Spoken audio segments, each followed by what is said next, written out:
Good evening, students. Today we are going to see next point of the chapter: order of magnitude, accuracy, and precision. In the last lecture, we discussed about three applications of dimension analysis. First application काय होतं त्याच्यामध्ये equation correct आहे की नाही check केलं, that is to check the correctness of equation. दुसरं application काय बघितलं होतं त्या केसमध्ये आपण second application to study relationship between related physical quantities. म्हणजे खरोखर time period is equal to लेंथला प्रोपोर्शनल आहे का, टाईम पिरियड हा ग्रॅव्हिटीला प्रोपोर्शनल आहे का, हे आपण सगळं बघितलं होतं. Equation T is equal to 2 square root यायला पाहिजे. ओके, आणि बरेच इक्वेशन बघितले होते, त्याचं रिलेशन बघितलं होतं. आणि तिसरं ॲप्लिकेशन काय बघितलं होतं, to find the conversion factor for different physical quantities for same system of units. एकाचं सिस्टीम एम के एस, दुसरं system C G S. M K S C G एसमध्ये कन्वर्जन करताना कन्वर्जन करताना एक कन्वर्जन फॅक्टर असतो. तो factor नसेल तर कन्वर्जन होत नाही, तो फॅक्टर प्रेझेंट असेल तरच कन्वर्जन होतं. हे आपण डिस्कस केलं आणि डिराईव्ह केले इक्वेशन्स. म्हणजे 1 newton is equal to 10⁵ times. हे कसं येतं हे आपण बघितलं. Okay, 1 joule is equal to 10⁷ ergs. हे कसं आलं हे सुद्धा आपण त्याच्यामध्ये डिस्कस केलेलं आहे. म्हणजे 10⁵ आणि 10⁷ हे काय आहे, conversion factor from M K S to C G S. न्यूटनचं डाईनमध्ये कन्वर्जन करताना 1 newton is equal to 10⁵ dyne आलं तरच ते काय असणार आहे, कन्वर्जन होतं न्यूटनचं डाईनमध्ये. when there is a presence of 10⁵, so that 10⁵ is said to be a conversion factor. Okay, and 1 joule is equal to 10⁷ अर्ब्स. जूलचं अर्ब्समध्ये conversion झालं कितीनं, 10⁷ टाइम्स. त्यामुळे तो 10⁷ हा काय आहे, कन्वर्जन फॅक्टर.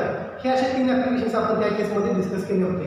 पुढचा आणि खूप सोपा पॉईंट आहे order of magnitude, accuracy and precision. So first will focus on the order of magnitude.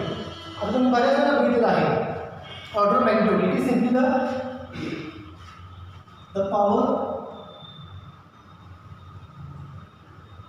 power of 10 nearest to that number. हे काय आपण डिस्कस करायचं आहे, to that nearest to that number, that is said to be order of magnitude. And order of magnitude can be represented as p into 10⁻⁴. Order of magnitude is nothing but the power of 10. तुम्ही बघितलं आहे 10⁻1, 10⁻2. 1 kilometre म्हणजे किती असं 10⁻3. म्हणजे 10⁻3 ही काय आहे, order आहे. 10⁻6 ही काय आहे, ऑर्डर आहे. 10⁻9, 10⁻12 या सगळ्या काय आहे, ऑर्डर. मग एखाद्या फिजिकल क्वांटिटीची ऑर्डर ऑफ मॅग्निट्यूड कशी पाहिजे ते आपण या केसमध्ये डिस्कस करायचं आहे. So it is having the simple definition. अशी प्रॉपर डेफिनेशन पण दिलेलं आहे, फक्त for sake of simplicity we are going to keep in mind the definition of order of magnitude. The power of 10 nearest to that number, it can be represented as p into 10⁻⁴. Power of 10 असते, 10⁻1 असते, 2 असते, 3 असते. त्याचं correlation नंबरशी कसं लावायचं ते बघायचं. where p is equal to, it is simply the number, p is said to be simply the number and theta is equal to 1 integer. Okay, order of मॅग्निट्यूडचं इक्वेशन कसं असतं, p into 10⁻⁴. p म्हणजे ते एक कुठला पण number आहे ते आपण लगेच याचा एक्झाम्पल बघायचं आहे. आणि थिटा म्हणजे काय आहे, it is one type of integer. It may be 1, 2, 3 म्हणजे 10⁻1, 10⁻2 आणि 10⁻3. Okay, p is a number, theta is a integer. Order magnitude study करताना 2 केसेस महत्त्वाचे आहेत. ओके, पहिली केस काय, if p less than 5 then order of magnitude remains the same. म्हणजे alter झालीच नाही. Okay, remains unchanged. काही बुकमध्ये वेगळं सेंटेन्स दिलं आहे, इथं तुम्हाला मी समजण्यासाठी हे सेंटेन्स दिलं आहे. p ची व्हॅल्यू लेस दॅन 5 असेल तर ऑर्डर मॅग्निट्यूड कशी पाहिजे, अनचेंज. म्हणजे ती वाढता पण कामा नाही, कमी पडता कामा नाही, त्याची व्हॅल्यू आहे तशी राहणार. Okay, if p greater than 5 then order of magnitude increases by 1. म्हणजे 10⁻1 असेल तर 10⁻2 होणार, 10⁻9 असेल तर 10⁻ 10 होणार. 10⁻1 असेल तर -1 + 1 0. 10⁻0 म्हणजे परत त्याच्यामध्ये काय होणार आहे 1. ते कसं आहे आपण बघूया. p greater than 5 in order of magnitude increase by 1. So there is no option how to remember.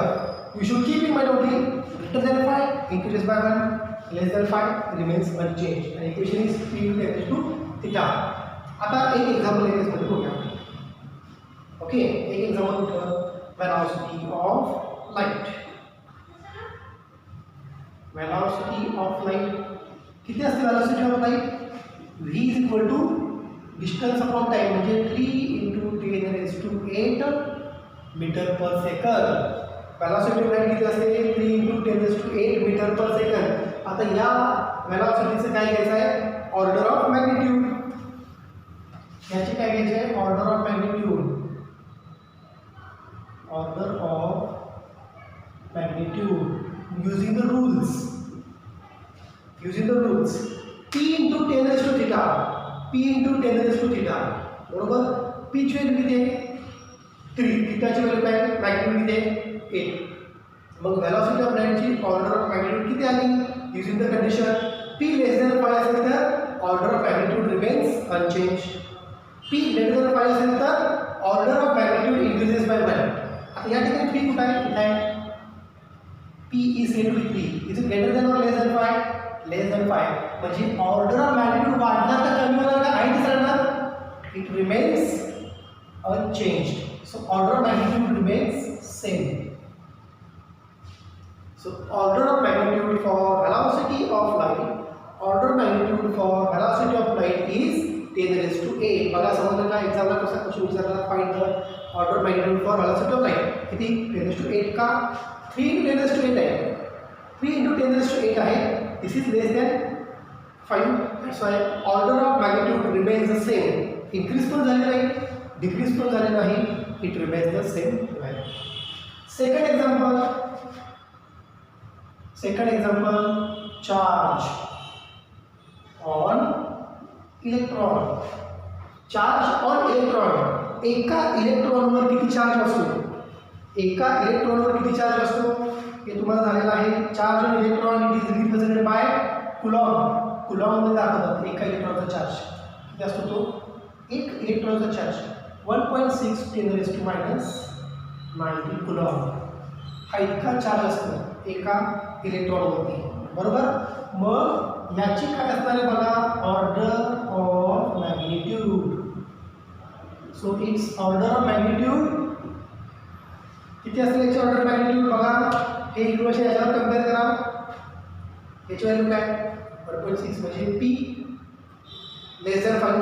p less than 5 जर असेल तर काय असणार आहे बघा? p लेस दॅन 5 असेल तर order of magnitude remains the same. Order of magnitude remains the same. So order of magnitude for charge on electron is 10⁻⁻19. वाढलं पण नाही, कमी पण झालं नाही. It remains the same value.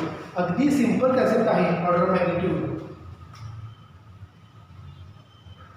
Now the radius of earth. The radius of earth. अर्थ ची radius अशी दाखवतात capital R.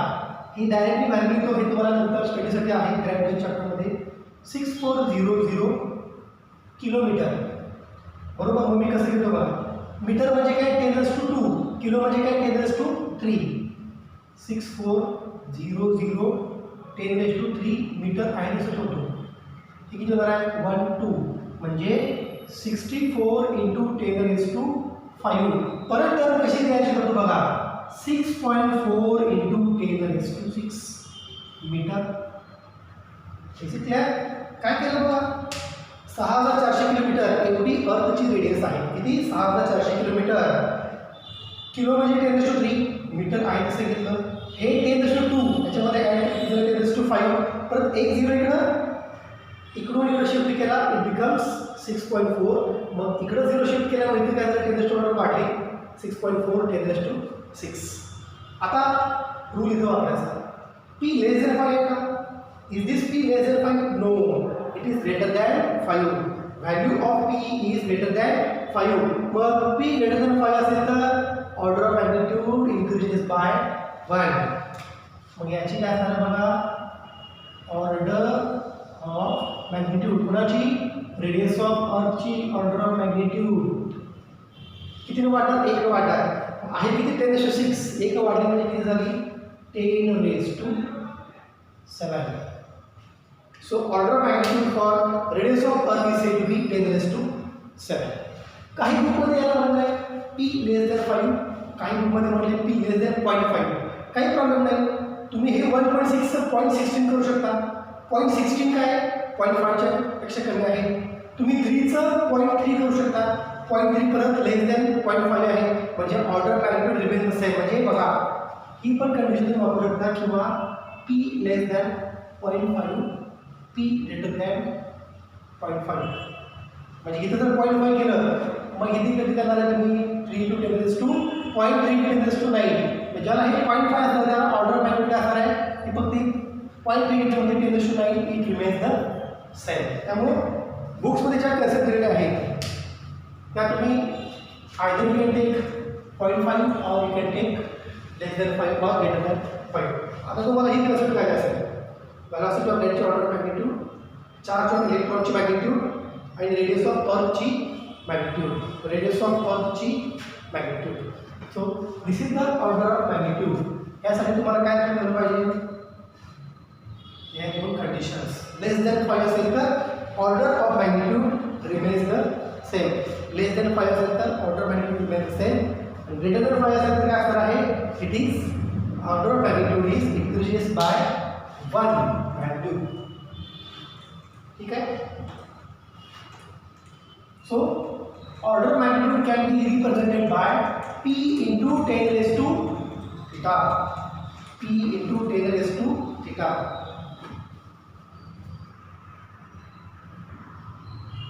Now the next point is said to be accuracy. पण आता बघितलं ऑर्डर ऑफ मॅग्निट्यूड.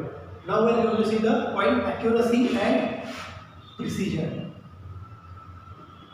आता तुम्ही बऱ्याच वेळेला काहीतरी एखादं इन्स्ट्रुमेंट असेल किंवा जर एखादा बॉल दिला तर त्या बॉलची डायमीटर कशी मेजर करणार, you can major directly by using the scale. Okay, हे तुम्ही आता पण असं मेजर केलेलं आहे. पण 11th स्टँडर्डमध्ये तुम्हाला प्रत्येक ऑब्जेक्टची लेंथ, त्याची डायमीटर किंवा त्याची रेडियस मेजर करण्यासाठी वेगवेगळे इन्स्ट्रुमेंट्स आहेत. फॉर एक्झाम्पल जर एक छोटासा बॉल बेरिंगचा बॉल घेतला, त्याची डायमीटर तुम्हाला पट्टीने काढता येणार नाही.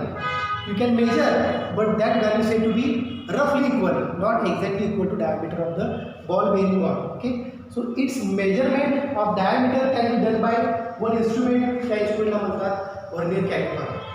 किंवा आपण एक सिलेंडर घेतला, सिलेंडर म्हणजे असा जर घेतला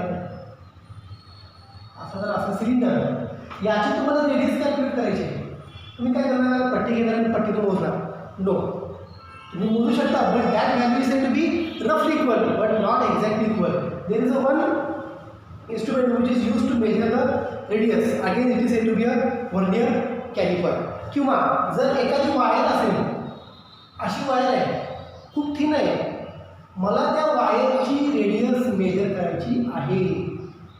कशी मेजर करणार, त्या ठिकाणी आपण पट्टी वापरणार का वायरची डायमीटर किंवा वायरचा रेडियस मेजर करायचा असेल तर there is a one instrument who is used to find diameter of thin wire.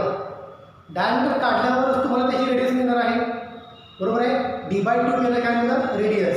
So there is a one device which is used, instrument which is used to find the diameter of the wire. That device, that instrument is called as a micrometer screw gauge. हे experiment तुम्ही 11वीला physics लॅबोरेटरीमध्ये करणार आहात. सिलिंडरचं diameter measurement करायला vernier calliper असं एक इन्स्ट्रुमेंट आहे आणि याचं डायमीटर मेजरमेंट करण्यासाठी वायरचा त्या ठिकाणी एक इन्स्ट्रुमेंट आहे, त्याला म्हणायचं असतं it is called as a micrometer screw gauge. मग हे किती ॲक्युरेटली, किती प्रिसाइजली मोजायचं हे आपल्याला या ठिकाणी बघायचं आहे. आता accuracy in different books this accuracy have different concepts but we try to understand the concept by simple definition. Accuracy is nothing but the degree of closeness. Is said to be a degree of closeness. degree of closeness. And precision, the process for accuracy. accuracy आणण्यासाठी काय process follow करतो ते म्हणजे precision, आणि degree of closeness म्हणजे त्याला म्हणतो आपण accuracy. डिग्री ऑफ क्लोजनेस त्याला म्हणायचं आपण काय accuracy. क्लोजनेसचा अर्थ काय, स्टँडर्ड रिडिंगच्या किती आपण जवळ जातो, स्टँडर्ड रिडिंगच्या आपण किती जवळ जातो, that gives your accuracy to get your original value of that particular object reading. आता ऑब्जेक्ट म्हणजेच काय बघा, मी इथे एक असा ऑब्जेक्ट घेतो, हा एक ऑब्जेक्ट आहे, लक्षात ठेवा इट इज वन ऑब्जेक्ट. मला याची काय करायचं आहे, लेंथ मोजायची आहे, मला याची काय करायची आहे, लेंथ मोजायची आहे. How to measure length, I can directly use ruler, म्हणजे आपण पट्टी घेणार आणि याची लेंथ मोजतात. आता पट्टी बघा, जर अशी घेतली ही अशी पट्टी आहे, ठीक आहे, याला मार्किंग किती आहे, 0 1 2 3 आणि 4. म्हणजे काय, डायरेक्ट 0 नंतर पुढची स्केल काय डायरेक्ट दाखवते 1, 1 नंतर पुढची स्केल डायरेक्ट काय दाखवते 2, 2 नंतर नेक्स्ट स्केल दाखवते 3 आणि 3 नंतर नेक्स्ट स्केल दाखवते 4. म्हणजे बघा 0 मध्ये काय माहिती नाही, हीच जर रुलर इथे ठेवली तर काय होणार आहे, सपोज अशी ठेवली रुलर, ही रुलर आहे, समजून घ्या ही रुलर आहे, हीच जर इथे ठेवली तर काय होणार आहे, इथं 0 आहे, 1 2 3 आणि इथं असणार आहे 4. बरोबर. या ऑब्जेक्टची लेंथ तुम्ही मेजर केला, याची लेंथ किती आहे बघा, what is the length of this object, तुम्ही म्हणणार sir this length would be 3.5. How it is 3.5, 3 आणि 4च्या मध्ये आल्यानंतर 3.5 का, 3.5 आहे का, नाही. तुम्ही कन्फर्म सांगू शकता का 3.5 आहे, नाही. It may be 3.5, it may be 3.6, it may be 3.4. Is it clear? म्हणजे तिथं काय आहे, अनसर्टन्टी आहे, अनिश्चितता त्या ठिकाणी आहे. 3.5च आहे का 6 आहे का 4 आहे हे सांगू शकत नाही तुम्ही, पण लेंथ तुम्ही मेजर केला तर तुम्ही काय सांगणार, याची लेंथ, या ऑब्जेक्टची लेंथ 3 पेक्षा जास्त आहे, 4 पेक्षा कमी आहे, हे तुम्ही सर्टनली सांगू शकता. सर्टन आणि अनसर्टन, सर्टन अनसर्टन. तुम्ही सर्टनली काय सांगणार, sir the length of the object is more than 3 and less than 4. Of course this is correct. 3 पेक्षा जास्त आहे, 4 पेक्षा कमी आहे, म्हणजे तुम्ही सांगितलं आन्सर बरोबर आहे. बघा 3 पेक्षा जास्त 4 पेक्षा कमी म्हणजे अशी लेंथ बरोबरच आहे, 3 पेक्षा जास्त आहे आणि 4 पेक्षा कमी आहे, पण एक्झॅक्टली किती आहे, एक्झॅक्टली किती आहे, you are not able, means there is an uncertainty to find exact length of the object. There is uncertainty to find exact length of the object. मग ती सर्टन्टी काय असते, म्हणजे निश्चितता कशी वाढवायची, म्हणजे प्रिसिजन कसं वाढवायचं बघा. ही जी स्केल तुम्ही इथे लावला, ही स्केल मिनिमम किती मेजर करते, फॉरगेट अबाउट 0, मिनिमम किती स्केल काउंट करते, एक. Suppose this is centimetre scale, centimetre असणारी ही एक पट्टी आहे, 1 सेंटीमीटर डायरेक्ट किती आहे, 2 सेंटीमीटर 3 सेंटीमीटर, म्हणजे 1 सेंटीमीटर स्केल जे तुम्ही यूज केला याचा मिनिमम काउंट किती आहे, 1. या स्केलचा मिनिमम काउंट किती आहे, 1 सेंटीमीटर किंवा 1 घ्या, मिनिमम काउंट काय 1. मिनिमम काउंटला फिजिक्समध्ये त्या इन्स्ट्रुमेंटचा काय म्हणतात, लिस्ट. मिनिमम म्हणजे लिस्ट, कमीत कमी म्हणजे मिनिमम, लिस्ट काउंट. कमीत कमी किती मोजते ही स्केल, 1 सेंटीमीटर मोजते. बघा कसं कळते का, ही जी स्केल आहे ही सेंटीमीटर स्केल आहे, डायरेक्ट दाखवतोय 1 सेंटीमीटर 2 सेंटीमीटर 3 सेंटीमीटर 4 सेंटीमीटर. म्हणजे ही स्केल, ही पट्टी कमीत कमी ऑब्जेक्टची लेंथ किती मोजू शकते, कमीत कमी ऑब्जेक्टची लेंथ किती मोजू शकते बघा, 1 सेंटीमीटर. म्हणजे या सेंटीमीटर स्केलचा लिस्ट काउंट किती आहे, 1. लिस्ट काउंट म्हणजेच कमीत कमी, बरोबर आहे. मग तुम्ही रफली म्हणला याची लेंथ 3 पेक्षा जास्त आहे, 4 पेक्षा कमी आहे, म्हणजे एक्झॅक्टली किती ते आता आपण बघायचं. म्हणजे we are going towards, suppose या ऑब्जेक्टची लेंथ, सपोज या ऑब्जेक्टची लेंथ आहे 3.4 सेंटीमीटर, पण तुम्ही मेजर केला आहे 3च्या पुढं आहे 4च्या मागं आहे. या स्केलनं तुम्ही 3च्या पुढं आहे 4च्या मागं आहे असं करू शकता, पण एक्झॅक्टली हीच स्केल यूज करून 3.4 मेजर करू शकता का? नाही. Cannot measure 3.4 centimetre as a exact length for particular आहे. मग काय दुसरी स्केल घेतो. आता दुसरी स्केल अशी आहे, second scale is like this.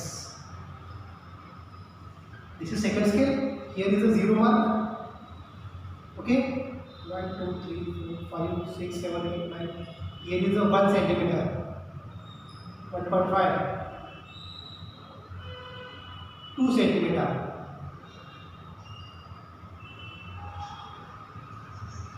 3 centimetre,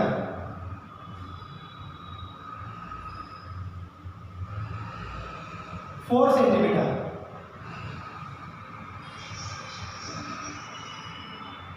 and here is said to be 5 centimetre. Here is said to be 5 centimetre.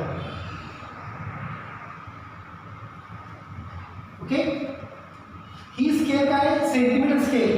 Okay, आणि ही स्केल काय? Millimetre scale. ही स्केल कुठली असणार आहे? Millimetre scale. बघा, ही centimetre scale 1 centimetre, 2 centimetre, 3 centimetre, 4 centimetre, आणि ही स्केल काय? Millimetre scale. तुम्हाला माहिती आहे 1 मिलीमीटर, 2 मिलीमीटर, 3 मिलीमीटर, 4 मिलीमीटर आणि 5 मिलीमीटर. आता ही जी मिलीमीटर स्केल आहे ती इथं पुटअप करूया. हीच स्केल जर इथं पुटअप केली तर काय होणार आहे? मग हे असे काहीतरी डिवाइस येतील बघा.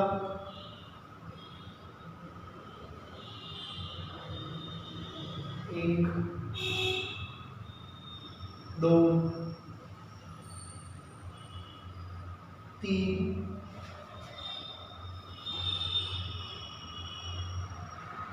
हे फक्त एक्झाम्पल आहे.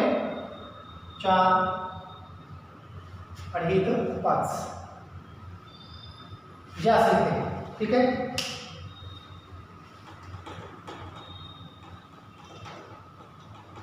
आता काय करायचं? ऑब्जेक्टची लेंथ मोजायची आहे. हे मागाशी मी तुम्हाला सांगितलं उदाहरण 3.4 सेंटीमीटर आहे असं कन्सिडर करून जाऊया. Okay, now this is the millimetre scale and this is the centimeter scale. Are you able to measure length of this object now? आता खूप सोपं आहे या ऑब्जेक्टची लेंथ एक्झॅक्ट किती आहे हे सांगण्यासाठी. मगाशी काय झालं होतं? एक्झॅक्ट सांगू शकत नव्हतो आपण.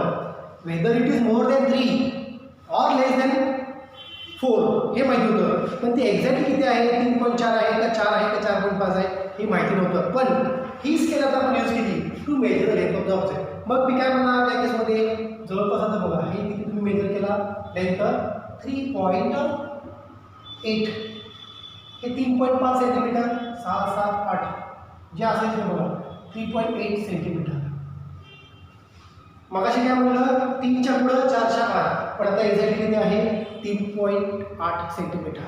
का इतकं प्रिसाईज झालं? Precise means what? The process for accuracy. म्हणजे याची लेंथ किती? 3.8 आहे. याच्या जवळच गेलो ना आपण. More precisely means more accurately to the accurate value. आणि ॲक्युरेसी म्हणजे काय? Degree of closeness.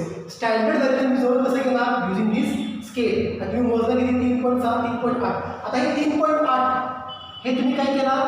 मेजर केला, बरोबर. मग या मिलीमीटर स्केलचा लिस्ट काउंट किती आहे बघा. कमीत कमी हे किती मोजते बघा. हे बघा मी हीच इकडं जातो 1 2 3 4 5. म्हणजे इथं काय? 0.5. इथं काय? 0.5. 1 2 3 4 5. इथं काय? 1 सेंटीमीटर. जरी ही मिलीमीटर स्केल असेल, हे मिलीमीटर आहे, 1 मिलीमीटर, 2 मिलीमीटर, 3 मिलीमीटर, 4 मिलीमीटर आणि हे 5 मिलीमीटर. म्हणजे 1 मिलीमीटर म्हणजे किती असतं? त्याच्यामध्ये आपण 0.1 कन्सिडर करतो, बरोबर का. म्हणजे हे किती कमीत कमी काउंट करतो बघा. 1 डिव्हिजन म्हणजे किती असतं? 1 डिव्हिजन म्हणजे 1 मिलीमीटर. 1 मिलीमीटर म्हणजे किती? 0.1 सेंटीमीटर. म्हणजे मगाशी जी आपण स्केल बघितली ही कमीत कमी किती काउंट करते? 1. आणि ही स्केल मिलीमीटर स्केल कमीत कमी किती काउंट करते? 1 मिलीमीटर म्हणजे 0.1 सेंटीमीटर काउंट करते. मग या स्केलचा लिस्ट काउंट म्हणजे मिनिमम काउंट. लिस्ट काउंट म्हणजे मिनिमम काउंट किती करू शकते? least count for this scale is 0.1 centimeter. is 0.1 centimetre. बघा कसं काम का. आता ॲक्युरेटली आपण कोणत्या स्केलनं मोजलं, सेंटीमीटर स्केलनं मोजलं का मिलीमीटर स्केलनं मोजलं, मिलीमीटर स्केलनं मोजलं ॲक्युरेटली.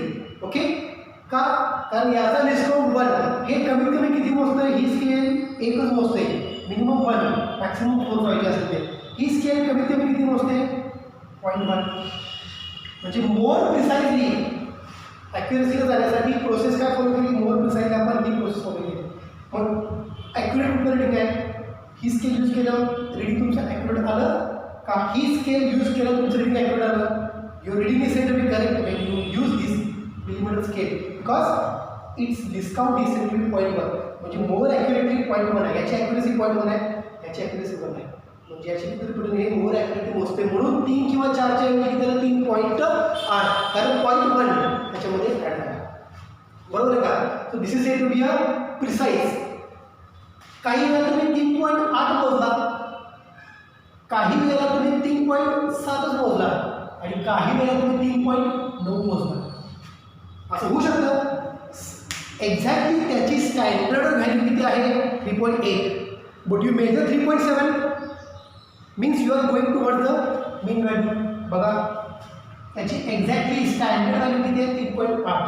तुम्ही मेजर केला एकदा 3.7, तुम्ही मेजर केला दुसऱ्यांदा 3.9, तुम्ही मेजर केला तिसऱ्यांदा 3.6. म्हणजेच काय, these are the process followed to go towards accurate reading. Accurate reading किती पाहिजे, 3.8. ॲक्युरेटचा अर्थ काय, डिग्री ऑफ क्लोजनेस. तुम्ही स्टँडर्ड रिडिंगच्या किती जवळ जाता that indicates accuracy, that is said to be accuracy. आणि ती ॲक्युरेसी वाढवण्यासाठी तुम्ही काय प्रोसेस फॉलो करता, प्रिसाइज. किती प्रिसाइजली, 3.6 एकदा आलं, 3.7 एकदा आलं, 3.9 एकदा आलं, इतके रिडिंग घेतले. पण मला देन त्या 3.8 मिळतच नाही. काही अशा केसेस आहेत ज्या केसमध्ये तुम्हाला एक्झॅक्ट रिडिंग कधीच घेता येते because in physics always there is a error. कुठल्याही गोष्टीची लेंथ, मी जर हा पेन घेतला याची लेंथ सपोज एक 8 सेंटीमीटर असेल तर 8 सेंटीमीटर एक्झॅक्ट तुम्हाला कधीच मेजर करता येते युजिंग डिफरंट फिजिकल इन्स्ट्रुमेंट्स. का, कारण इथं प्रत्येक वेळेला काय असतो, एरर असतो. Nothing is said to be a perfect reading, there is always small errors. मग 3.8 इतकं रिडिंग मिळतच नाही आहे. काही वेळेला एवढं मिळालं, काही वेळेला एवढं मिळालं, काही वेळेला एवढं मिळालं. मग काय करता तुम्ही, ॲव्हरेज घ्यायचं असेल 3.9 plus 3.7 plus 3.6 divide by 3 reading घेतले ना तुम्ही. म्हणजे याचा जो काय ॲव्हरेज येईल, जो ॲव्हरेज येईल तो याच्या जवळपास कुठं तरी असणार आहे. जो याचा ॲव्हरेज असणार त्याच्या जवळपास कुठं असणार, किती असणार बघा जरा. हे बघा 3.9 3.7 3.6 7 7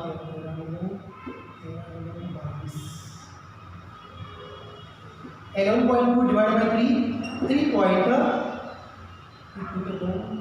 3.73 म्हणजे बघा एकदा गेलं 3.6, एकदा गेलं 3.7 आणि एकदा गेलं 3.9, पण रिडिंग एक्झॅक्टली काही मिळत नाही आहे. म्हणजे याचं तुम्ही काय केलं ॲव्हरेज, पण ते ॲव्हरेज केलं जवळपास 3.73 means that 3.73 is going towards the standard value, that 3.73 goes to the accuracy. म्हणजे तुम्ही काय प्रोसेस फॉलो केला, एकदा हे रिडिंग घेतलं, एकदा हे रिडिंग घेतलं, एकदा हे रिडिंग. म्हणजे more precisely you are taking the readings to go towards the exact standard value. पण तुमचा ॲव्हरेज किती 3.73 म्हणजे 3.8 यायला पाहिजे, आधी 3.73 म्हणजे त्याच्यामध्ये 0.07चा अजून एरर आहे. हा एरर त्या इन्स्ट्रुमेंटमध्ये नसून हा एरर तुम्ही घेणाऱ्या प्रोसेसला आहे. काही वेळा तुम्ही एक्झॅक्ट रिडिंग घेतल्यावर काय होते, तुमचं एक्झॅक्ट रिडिंग हे येत नाही. पण हे रिडिंग घेतलं तुम्ही काय केला, प्रोसेस फॉलो केला. एकदा घेतलं 3.6 रिडिंग, एकदा घेतलं 3.7, एकदा घेतलं 3.9. This is said to be precision to go towards the accuracy value. आणि डिग्री ऑफ क्लोजनेस हे घेतल्यानंतर तुमचं आन्सर किती क्लोज येते, ॲक्युरेट म्हणजे स्टँडर्ड व्हॅल्यूच्या, that is said to be your accuracy. So there are two processes, accuracy and precision, how which we can measure the length of any object in a physics.